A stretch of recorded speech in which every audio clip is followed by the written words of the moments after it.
sidang lanjutan kasus dugaan pemerasan dan tindak pidana pencucian uang atau TPPU yang menjerat artis Nikita Mirzani semakin menemukan titik terang yang sangat meringankan posisi terdakwa. Ya, pukulan telat terhadap dakwaan jaksa penuntut umum atau JPU datang dari keterangan ahli yang dihadirkan tim kuasa hukum Nikita. Salah satu keterangan yang paling krusial dan mendalam disampaikan oleh ahli pidana kejahatan cyber atau ITE, Dr. Andi Widianto Humerson. Ia secara tegas menyatakan bahwa tindakan yang dituduhkan kepada Nikita Mirzani terkait perselisihan dengan pelapor, Reza Gladys, tidak memenuhi unsur tindak pidana pemerasan yang diatur dalam pasal 368 Kitab Undang-Undang Hukum Pidana. Dan untuk mengetahui pandangan ahli Dr. Andi Widianto Humerson secara utuh dan menyeluruh, maka inilah 5 pandangan ahli pidana bikin posisi Nikita Mirzani menguat, versi Cumi Top 5.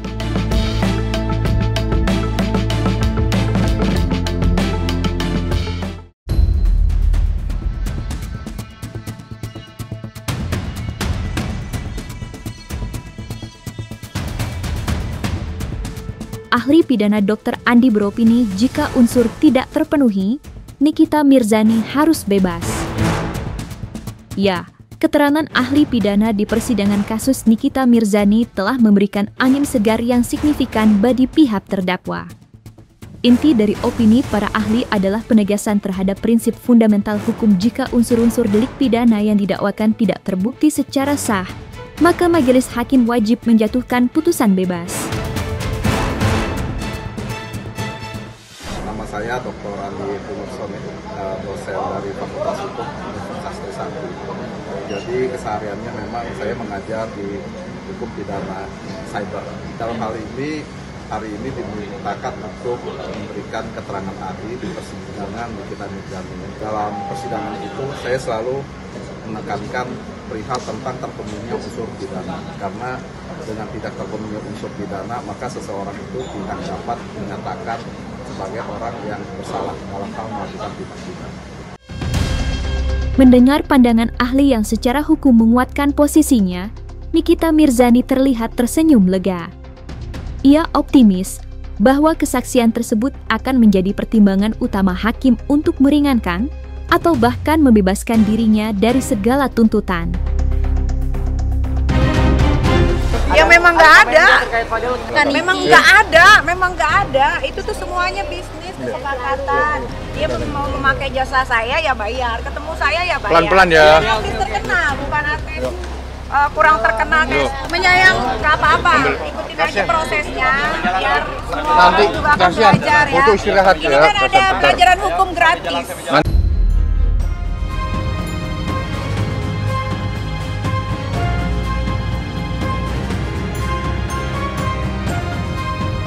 Ahli pidana, Dr. Andi beropini, pasal 27B ayat 2 UU ITE tidak berlaku untuk jerat Nikita Mirzani.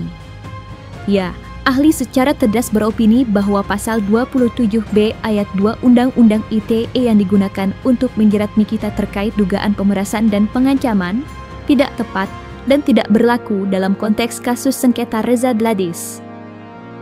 Ahli menjelaskan bahwa pasal 27B ayat 2 UU ITE berkaitan dengan ancaman pencemaran yang belum terjadi, di mana ancaman tersebut digunakan untuk memaksa korban menyerahkan sesuatu.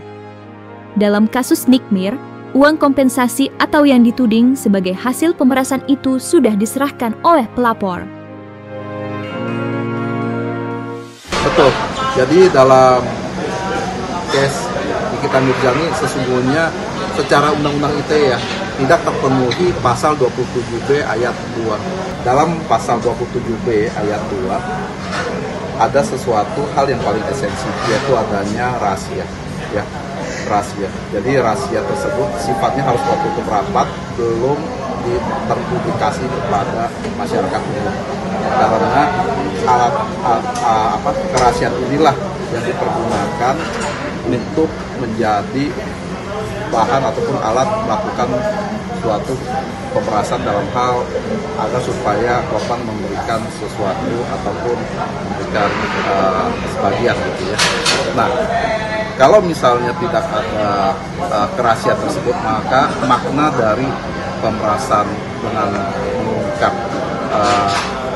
kerahasiaan itu menjadi hilang, sehingga tidak mungkin orang itu merasa tercemarkan dan tidak ada juga dia itu kepentingannya untuk memberikan sesuatu, karena kalau sesuatu yang sudah sifatnya publik tidak perlu lagi atau tidak ada lagi rasa tertekan ataupun untuk memberikan sesuatu kepada pihak pelaku, sehingga saya berkesimpulan pasal 27B ini kurang pas ya diterapkan dalam perkara Nikita Mirzani.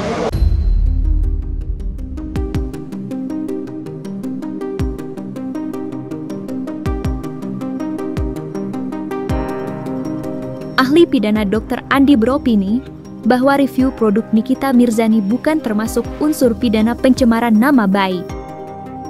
Ya, secara tegas, ahli pidana tersebut beropini bahwa tindakan Nikita yang mengulas atau mereview sebuah produk kecantikan bukanlah termasuk unsur pidana pencemaran nama baik seperti yang diatur dalam Undang-Undang ITE. Ahli hukum pidana menjelaskan bahwa kekeliruan mendasar dalam dakwaan JPU adalah menyamakan review terhadap produk dengan penghinaan terhadap kehormatan seseorang. Mereview itu dalam konteks Undang-Undang ITE adalah membuat dapat diakses. Nah, untuk norma unsur membuat dapat diakses itu adalah sudah ditinggalkan sejak dari Undang-Undang 1 tahun 2024. Untuk perbuatan membuat dapat diakses diantaranya adalah mereview atau memposting ulang, sehingga kegiatan atau perbuatan memposting ulang tersebut bukan lagi menjadi unsur dalam tindak pidana pemerasan. Ini kan bicara tentang mens rea ya. Kalau tindak pidana itu harus dilihat kepada niatnya. Niatnya dari Nikita Mirzani dan saya lihat itu kan adalah memberantas kepada produk-produk yang terklaim. Niatnya ini awalnya di situ. Lalu ada niat dari pemilik produk lah. Pemilik produk itu niatnya itu agar supaya Nikita Mirzani tidak melakukan review. Sesungguhnya harusnya kalau misalnya produk itu benar, maka yang dilakukannya itu adalah menggugat Nikita Mirzani.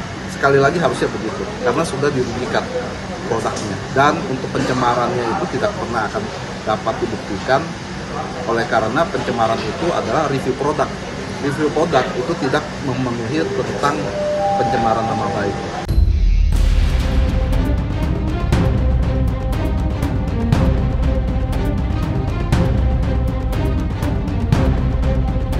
Ahli pidana Dr. Andi beropini bahwa Reza Gladys keliru melaporkan Nikita Mirzani yang seharusnya tempuh jalur perdata. Ya, ahli secara buet beropini bahwa Reza Gladys keliru dalam menempuh jalur hukum, karena sengketa tersebut seharusnya diselesaikan melalui mekanisme perdata, bukan pidana. Ya, kerugian yang diklaim Reza Gladys adalah kerugian yang bersifat finansial atau penurunan omset atau biaya kompensasi yang merupakan ciri khas dari sengketa perdata. Jika merasa dirugikan secara komersial, langkah hukum yang benar adalah mengajukan gugatan ganti rugi di pengadilan perdata. Kita harus melihat apakah adanya suatu postingan tersebut adalah suatu bentuk edukasi ya. Karena postingan yang edukasi adalah suatu postingan yang tidak melawan hukum. Tadi saya sudah jelaskan juga ke jaksa penuntut umum, kesengajaan dan perbuatan melawan hukum itu adalah sesuatu yang memang bertentangan dengan hukum atau bertentangan dengan hak orang lain.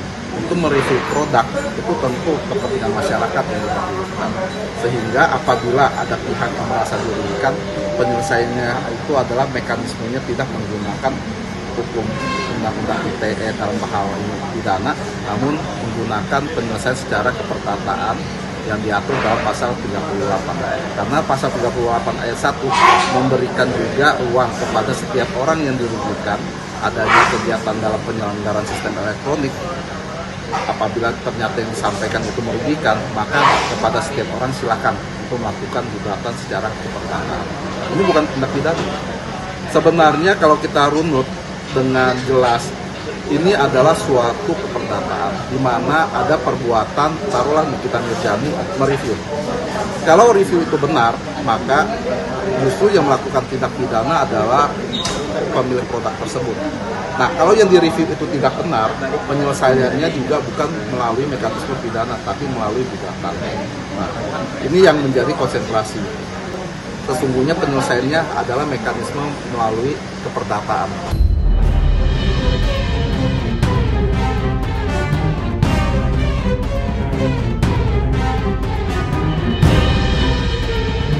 Ahli pidana Dr. Andi beropini, gugatan wajib punya dasar. Ya, ahli pidana secara tegas beropini bahwa setiap gugatan, baik pidana maupun perdata, wajib memiliki dasar kerugian yang nyata, konkret, dan terukur.